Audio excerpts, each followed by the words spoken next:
Rapaziada, Portugal eliminado, Espanha classificada, Cristiano Ronaldo se despede da Copa do Mundo, não da melhor maneira, mas é assim que termina esse quinto jogo do mata-mata e das oitavas. Então bora falar um pouco sobre o que foi essa partida. Portugal e Espanha, a gente já esperava que seria um baita jogo, poderia ser até um dos melhores, né, dessas oitavas de final, e de fato começou, na minha opinião, até que com um ritmo legal. A Espanha criando oportunidades, Portugal também chegando, a Espanha começando a ter as melhores oportunidades. O Oyarzabal perde uma grande oportunidade de gol logo no início da partida, que ia custar caro, mas depois acabou culminando na classificação da Espanha. E o pessoal nem vai lembrar disso, mas ele perde um gol feito. E a Espanha que começa criando um bom volume de jogo, colocando o goleiro Diogo Costa para fazer grandes defesas nesses primeiros minutos de jogo. Diogo Costa fez uma sequência até de 2 defesas seguidas incríveis. Uma ele pega de mão trocada num negócio maravilhoso. Então era uma Espanha que imprimia esse seu ritmo de jogo, pressionava, e Portugal deixando muitos espaços.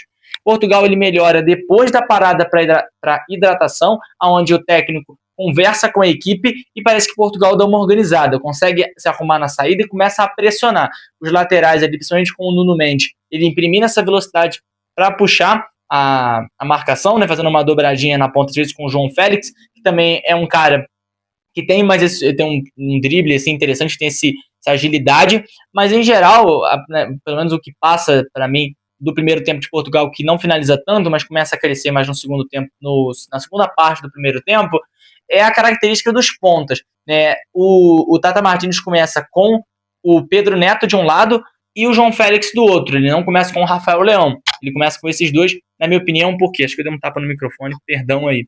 Mas por que ele começa com esses dois? Ele prefere, para conter um pouco os pontas da Espanha, que são de velocidade, ele coloca 2 pontas, que são o Pedro Neto e o João Félix, para agregar defensivamente. Eu acho que isso fez falta na hora do ataque. Portugal, só na parada para hidratação, depois disso, consegue melhorar, consegue uma boa chance com o Nuno Mendes, e até com o Cristiano Ronaldo um pouco antes, mas é um Portugal que só consegue evoluir depois dessa parada para ali meio que arrumar a casa, e o primeiro tempo mesmo assim termina 0-0, que poderia ter terminado com um placar, com gols, esse empate, até com gols, mas as equipes pecaram muito na hora das finalizações e por isso se justifica o empate 0-0 nesse quesito. No segundo tempo, a equipe de Portugal, ele tenta mudar um pouco a postura, como eu disse, ele tem esses 2 pontas que em teoria ajudam mais defensivamente, ele tenta subir para o ataque a equipe de Portugal e coloca depois mais para frente no decorrer do jogo, ele coloca o Rafael Leão de um lado, coloca o Francisco Conceição do outro e coloca o Bernardo Silva no lugar do Vitinha para poder ajudar na construção de Portugal, para sair e ter esses pontas para apostar na velocidade, né? Quem sabe pegar o Bernardo Silva, que é um cara que tem uma boa qualidade no passe, para fazer essas esticadas longas e também ajudar na construção de jogo. Por outro lado, a Espanha tenta fazer umas mexidas mais de ataque para ganhar gás. Então, é um segundo tempo que as equipes focam em ter esse poderio físico, né, de velocidade, para dar mais intensidade, mas é um segundo tempo que não volta tão intenso, na minha visão. Portugal, ele abaixa muito o ritmo de jogo, as substituições não deram certo e a Espanha consegue ter mais o controle da partida. Portugal incomodou pouco no segundo tempo a equipe espanhola, que de fato controlou a partida, teve ali as melhores chegadas, mas acho que é um segundo tempo ainda tecnicamente abaixo do que eu esperava para o duelo entre Espanha e Portugal. A Espanha consegue se despontar mais, como eu disse, com algumas dessas mexidas, principalmente a entrada aí do Ferran Torres, que entra muito bem. Ele coloca também o Mikel Merino, que justamente esses 2 que entraram da Espanha, consequentemente depois iriam participar do gol. O gol sai já nos acréscimos para de fato matar qualquer possibilidade de Portugal demonstrar uma reação, e é interessante como que sai o gol. Se eu pudesse mostrar, eu mostrava até a imagem, que dá para fazer uma leitura tática interessante. A zaga de Portugal está montada ali com 4 defensores, tem os 2 ali, se não me engano, são 2 jogadores que estão na entrada ali da área, estão marcando. O Ferran Torres, ele está fora da área, ele recebe a bola, depois de uma jogada da Espanha mais tendenciosa para o lado esquerdo. Nisso que ele domina a bola, sai alguém da marcação de Portugal para dar o bote. Nisso que esse cara de Portugal sai para dar o bote, ele deixa um espaço atrás. Ninguém cobre o Ferran Torres nesse espaço. Acha um passe para o Mikel Merino, que infiltra a área muito bem e faz o gol de 1-0 para a Espanha. O gol até sai quase já dentro do acréscimo, que o juiz tinha dado de 6 de acréscimo, já sai aos 90, mais uns 10, 20, 30 segundos, e 1-0 para a Espanha. Portugal tem muito pouco tempo para reagir, de fato não conseguiu fazer nada, e a Espanha termina classificada. Então é interessante como é que você vê, como que as movimentações táticas, como é que um cara mexe ali, agora não vou lembrar exatamente quem que dá esse saltada na marcação para cima do Ferran Torres, mas é interessante como que funciona a movimentação do gol, né, cara?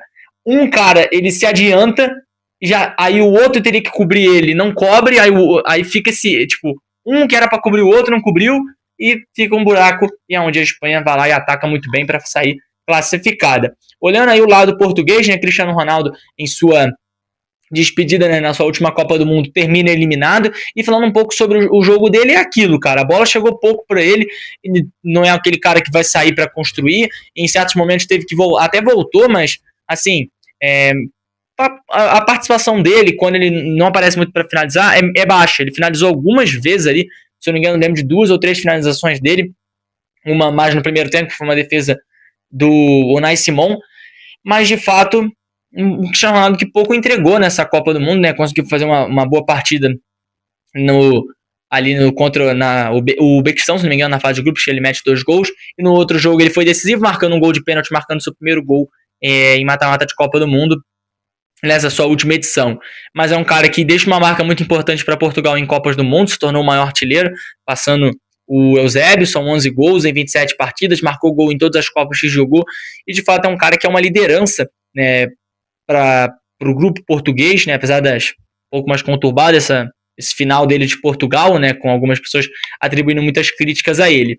E olhando o lado espanhol, né, a Espanha avança, mais uma vez, talvez não faça uma partida de almanaque, mas faz uma partida efetiva, na hora que precisou converteu, mas, como eu disse, uma atenção interessante nessas chances perdidas ainda no primeiro tempo, aquele gol do Oyarzabal, meu amigo, você não pode perder um gol desse em mata-mata, não. Não fez falta, mas é um ponto de atenção. A Espanha que agora fica de olho no jogo de daqui a pouco, né?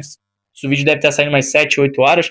Então, 9 horas tem Estados Unidos e Bélgica. Daí, quem vencer pega os espanhóis nas quartas de final, meu amigo. É isso mesmo. Então, a Copa já está acabando. E os espanhóis agora seguem vivos enquanto Portugal deixa a Copa do Mundo. Acho que é isso que dá para fazer de análise do jogo. 1-0. Classificação espanhola, os portugueses ficam tristes, e para quem aí que tinha parado de torcer para o Brasil, já que o Brasil foi eliminado e estava torcendo para Portugal, nem isso a gente consegue ter, né? Nem torcer para Portugal, tem uma língua parecida e tem o Cristiano Ronaldo, a gente não conseguiu, né?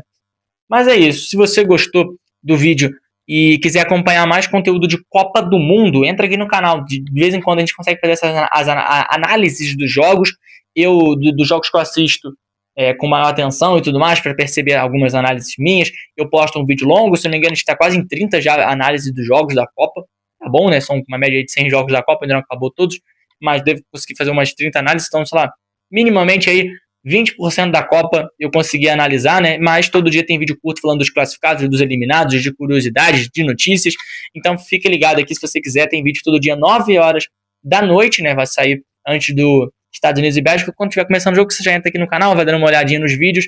E também tem vídeo todo dia agora, 10 da manhã. Tô postando vídeo assim de manhã, às vezes a galera acorda, tá vendo ali, quer ver as principais notícias. Já fica ligado aqui no canal com os confrontos, os classificados e tudo mais. Então, se você gostou, já se inscreve, deixa o like, entra aqui no canal que eu acho que você vai gostar.